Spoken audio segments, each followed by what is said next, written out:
हाय, good evening students. आज मैं आप लोगों को T Y B com and T Y BAF के एक फाइनेंशियल अकाउंटिंग का एक लेसन का कंसेप्ट बताने जा रहा हूँ।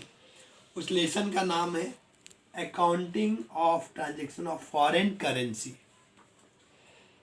देखो स्टूडेंट्स, में क्या होता है कि फॉरेन करेंसी, हम अगर इंडियन डीलर हैं और हम फॉरेन से कोई भी गुड्स मंगाते हैं या फॉरेन कंट्री में कोई भी गुड्स भेजते हैं तो हमारा, ये तो सबको पता है, हमेशा डॉलर्स वगैरह में फ्लक्चुएशन होते रहता है।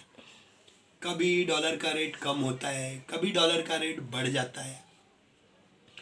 तो आप लोगों को इसमें आइदर जर्नल एंट्री पास करने को कहा जाता है या तो लेजर अकाउंट बनाने को कहा जाता है, foreign exchange fluctuation account. Foreign exchange fluctuation account जो होता है वो एक नॉमिनल अकाउंट है। इसको नॉमिनल अकाउंट के रूल से हमको बनाना पड़ता है और foreign exchange fluctuation account nominal account के रूल से जब एक्सपेंसेस एंड लॉसेज होता है तो डेबिट किया जाता है और जब इनकम एंड गेन होती है तो क्रेडिट किया जाता है। अब इसमें आपको जो कंसेप्ट समझना है ना, वो मैं एक एग्जांपल के साथ में मैं कंसेप्ट आप लोगों को बताता हूँ।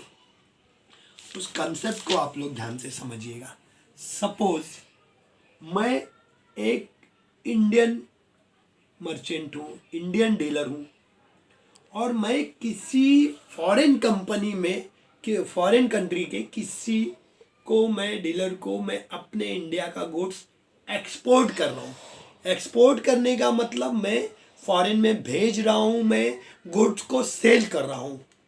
अगर मैं इंडियन ट्रेडर हूँ और मैं फॉरेन में किसी को गुड्स भेज रहा हूँ, सपोज मैं अमेरिका या किसी भी कंट्री को अगर सेल करूँगा तो इसका मतलब मैं एक्सपोर्ट कर रहा हूँ। ओरिएंट ट्रेडर समझ लीजिए, एक बंदा है जो यूएस में है। यूएस में एक डीलर है जो ओरिएंट ट्रेडर नाम है उसका, और मैं इंडिया से गुड्स उसको एक्सपोर्ट कर रहा हूँ। ओके, उस बंदे का नाम, जिसको मैं एक्सपोर्ट कर रहा हूँ, जिस बंदे के पास मैं गुड्स भेज रहा हूँ, वो यूएस में है और उसके फर्म का नाम है ओरिएंट ट्रेडर। तो अगर मैं उसको गुड्स एक्सपोर्ट किया, सपोज $1,00,000 का मैंने गुड्स उसको मैंने सेल किया है, यानी एक्सपोर्ट किया है $1,00,000 का गुड्स, और आज डॉलर का रेट सपोज 62 रुपीज़ है। ओके, तो आज मैंने उसको 62 रुपीज़ के हिसाब से मैंने उसको गुड्स बेचा है।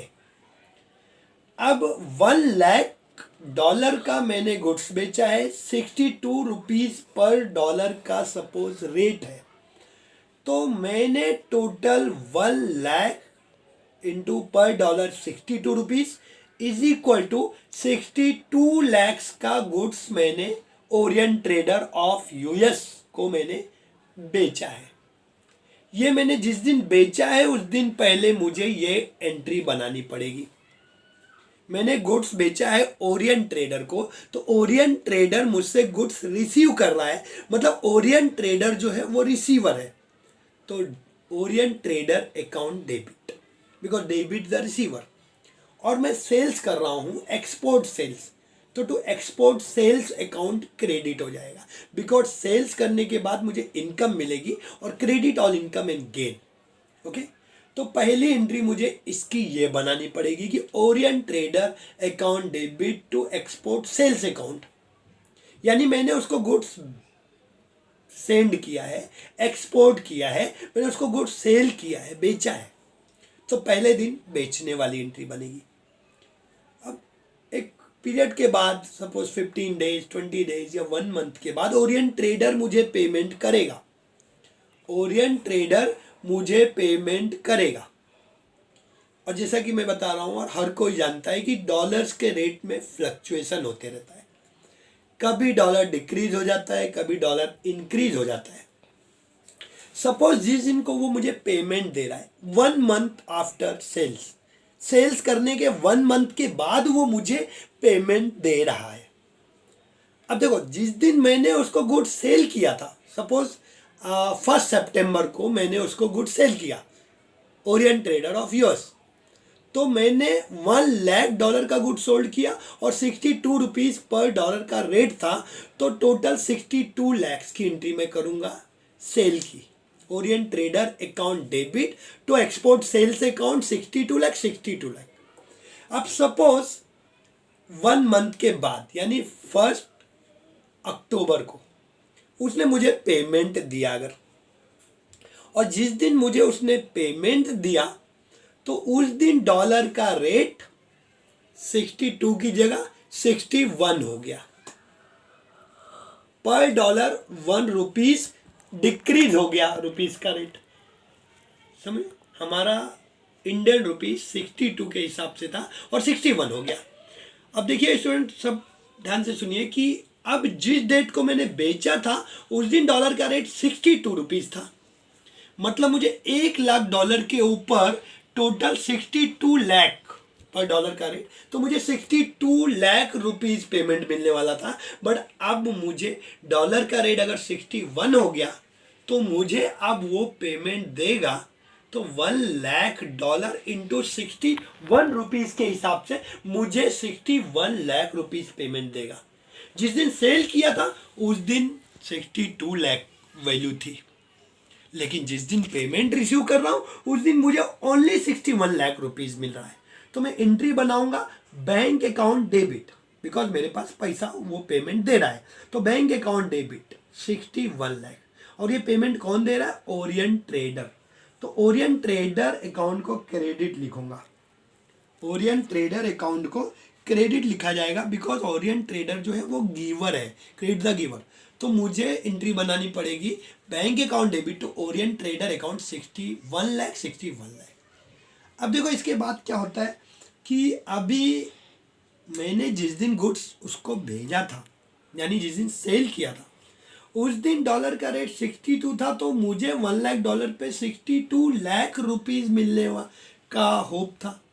बट सडनली 1 मंथ के बाद डॉलर फ्लक्चुएट होकर डिक्रीज हो गया और डॉलर का रेट 61 हो गया, तो अब मुझे ओरिएंट ट्रेडर से ओनली 61 लाख रुपीज पेमेंट मिलेगा, जिसकी एंट्री बनेगी bank account debit to Orient Trader account 61 lakh. अब बताओ 1,00,000 रुपया मुझे लॉस हुआ कि नहीं? 62 लाख जिस दिन सेल किया था 62 लाख मेरे गुड्स की वैल्यू थी, आज जो पेमेंट ले रहा हूं तो मुझे 61 लाख ही मिल रहा है, यानी 1,00,000 रुपीज मुझे लॉस हो रहा है। तो अब लॉस होगा ना, तो जब जब लॉस होगा debit all expenses and losses, और जब जब गेन होगा credit all income and gain. हमेशा foreign exchange fluctuation account nominal account के रूल से चलना पड़ता है। जब जब एक्सपेंसेस एंड लॉसेस होता है foreign exchange fluctuation account debit होता है, because debit all expenses and losses. और जब जब गेन होता है एक्सपोर्ट में, एक्सपोर्ट या इंपोर्ट में, तब तब फॉरेन एक्सचेंज फ्लक्चुएशन क्रेडिट होता है। अब यहाँ देखिए मुझे 1,00,000 रुपया लॉस हो गया, तो मैं फॉरेन एक्सचेंज फ्लक्चुएशन अकाउंट को डेबिट लिखूंगा, तो एंट्री करूंगा foreign exchange fluctuation account debit to Orient. किससे लॉस हुआ? ओरिएंट ट्रेडर की वजह से, तो foreign exchange fluctuation account debit to Orient Trader account. ये तो था अगर लॉस होता तो। इनके सपोज अज्यूम करो कि लॉस की जगह प्रॉफिट होगी, अगर हो जाएगी। आज मैंने गुड सेल किया था, डॉलर का रेट 62 रुपीज था, बट जिस डेट को मैंने पेमेंट रिसीव किया उस दिन सडनली फ्लक्चुएट होकर डॉलर का रेट 63 हो गया, डॉलर का रेट 63 हो गया। तो उस डेट को, जिस डेट को मुझे पेमेंट मिल रही है, अगर डॉलर का रेट 62 से फ्लक्चुएट होकर 63 हो जाता है तो मुझे 1 रुपीज का गेन होता है पर डॉलर, तो मुझे टोटल 1,00,000 रुपीज का गेन मिलेगा, क्योंकि $1,00,000 इंटू 1 रुपीज़ पर डॉलर, तो मुझे टोटल गेन मिलेगा 1 लाख रुपीज़ का। तो तब मुझे एंट्री में फॉरेन एक्सचेंज फ्लक्चुएशन को क्रेडिट करना पड़ेगा, तब मुझे एंट्री बनाना पड़ेगा। बैंक अकाउंट डेबिट, तो ओरिएंट ट्रेडर पेमेंट दे रहा है, उसकी एंट्री की जाएगी। उसके बाद मुझे फॉरेन एक्सचेंज फ्लक्चुएशन को क्रेडिट लिखना पड़ेगा, यानी Orient Trader account debit to foreign exchange fluctuation account, इस तरह से क्रेडिट लिखना पड़ेगा 1 लाख रुपीज़ को। ओके, ये तो था हमारा एक्सपोर्ट का कंसेप्ट। अब इसके बाद हम इंपोर्ट का कंसेप्ट समझते हैं। अगर इंपोर्ट किया है तो जस्ट अपोजिट काम हो जाता है। सपोज मैंने ओरिएंट ट्रेडर से गुड्स परचेज किया था, इंडिया में मंगाया था। ओरिएंट ट्रेडर यूएस से मैंने गुड्स इंपोर्ट किया था इंडिया में, मैंने गुड्स को अपनी कंट्री में मंगाया था, और जब अपने कंट्री में जिस डेट को मैंने परचेज किया था, पहली एंट्री परचेज करने की बनाई जाएगी, purchase account debit, because debit all expenses and losses. और यहाँ मैं सेल नहीं कर रहा हूँ, इसलिए ओरिएंट ट्रेडर रिसीवर नहीं है, बल्कि वो मुझे गुड्स बेच रहा है, तो वो गिवर है, तो क्रेडिट द गिवर। इस रूल के हिसाब से ओरिएंट ट्रेडर को क्रेडिट किया जाएगा। तो एंट्री बनाई जाएगी purchase account debit to Orient Trader account, $1 lakh into 62 rupees per dollar is equal to 62 lakh का मैंने goods Orient Trader of US से मैंने परचेज किया। अब इसके बाद मैं 1 मंथ के बाद उसको पेमेंट दे रहा हूं।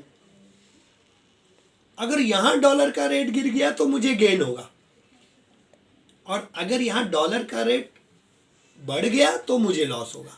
जैसे सेल्स में अगर डॉलर का रेट बढ़ गया तो गेन होगा, डॉलर का रेट गिर गया तो लॉस होगा।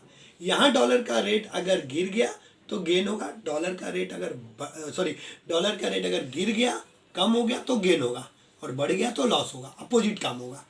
अब अगर मैं जिस डेट को मैंने परचेज किया था उस दिन डॉलर का रेट 62 था, तो मुझे परचेज करने वाले दिन में $1 लाख का मैंने परचेज किया, इंटू 62 रुपीज़ के रेट से मुझे 62 लाख रुपीज़ देना पड़ता। बट डॉलर का रेट फ्लक्चुएट हुआ, कम हुआ। जिस डेट को मैं पेमेंट कर रहा हूँ उस डेट को डॉलर का रेट 62 की जगह 61 हो गया, तो मुझे अब 62 लाख की जगह मुझे 61 लाख ही देना पड़ेगा। तो मुझे 1 लाख रुपीज़ का गेन होगा डॉलर का रेट गिरने पे परचेज के टाइम।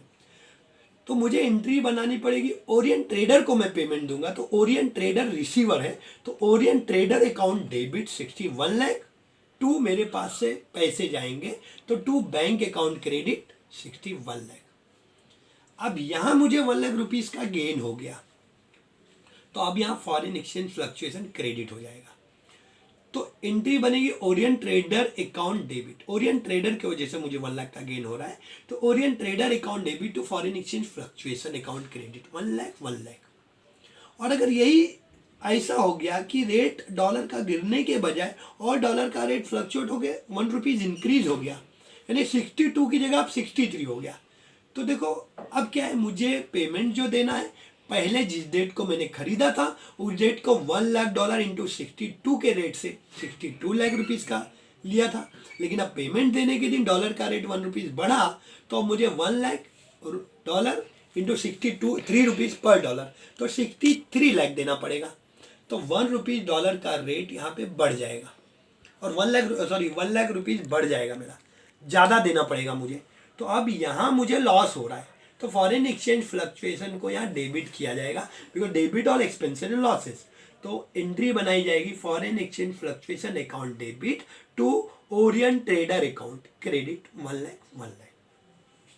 ये 3 एंट्री आपको हर सम में पहले बनानी पड़ती है। उसके बाद एंड में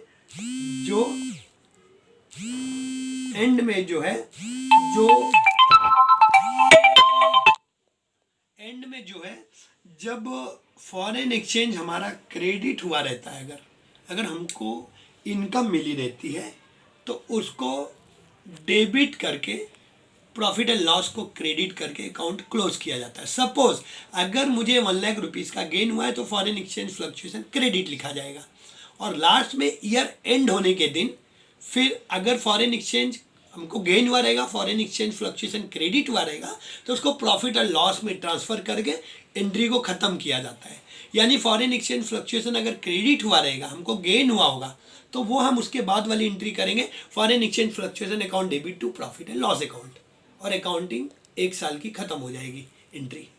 और अगर हमें फॉरेन एक्सचेंज फ्लक्चुएशन डेबिट हुआ होगा यानी लॉस हुआ होगा, तो उसको प्रॉफिट एंड लॉस के क्रेडिट में ट्रांसफर करके अकाउंटिंग एंट्री खत्म करेंगे।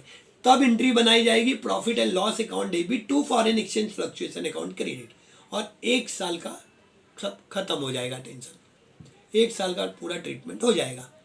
इसके बाद अगर लेजर अकाउंट बनाने को बोला है तो फॉरेन एक्सचेंज फ्लक्चुएशन अकाउंट बनाना है, या अगर ओरिएंट ट्रेडर का अकाउंट बोला है तो जहाँ जहाँ डेबिट क्रेडिट हुआ है उसी रूल के हिसाब से मैं बताऊंगा आप लोगों को कैसे बनाना है।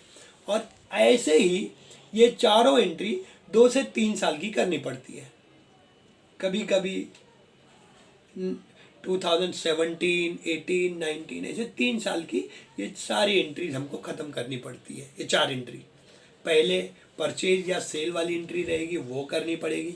उसके बाद हमने पेमेंट रिसीव किया, अगर हमने सेल किया होगा तो पेमेंट रिसीव की एंट्री होगी, परचेज किया होगा तो पेमेंट देने की एंट्री।